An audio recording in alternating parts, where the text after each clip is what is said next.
Good evening, and welcome to 1111 Podcast, where we let you in on real experiences in real time. Today I am joined here with Hector Valenzuela, a survivor of the shed. And today he hopes to sound out his traumatic experience to give insight to the horrors that occurred that fateful night. Are you ready, Hector, or do you need some time? Thanks, Porter, for the introduction. I'll be all right. I've come to terms with what's happened that night. I remember it just like it was yesterday. The date, as I remember, was July 16th, 2017. I remember that this place was recommended by a few friends, and now that I think about it, I can't remember if it was a joke or if they were being serious. And what were they recommending again? Sorry, it was for a workout facility, as I was new to the area. But, anyways, I thought it was funny how they called it the shed, as if I was supposed to be scared or something. That day, my dad drove me to the place, and as I stepped out of the car, I felt my sweat begin to form and fall slowly down my face in the midday heat. My lips were beginning to chap, and I could taste the blood coming from them. Wow! Yeah, and as I opened the door to the building, I was astonished by the sheer size of the interior, as it appeared twice as small from the outside. The walls, I remember, were a gunmetal color, covered in blood from God knows what.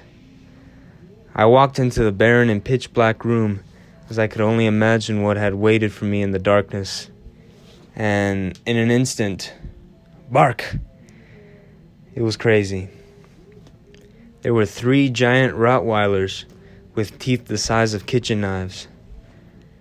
I remember I clenched my fists in fear and awaited what seemed at the moment to be certain death.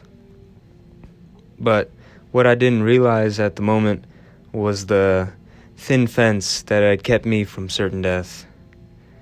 And believe me when I tell you that I could feel my heart beat out of my chest and through my hands. From the darkness emerged a shadowy figure that called itself the coach, as he clutched a wooden axe in one hand and a frog's head in the other. He then took a bite out of the head and motioned me to follow him farther into the darkness. As I looked behind me to where I had come through, I only found more darkness.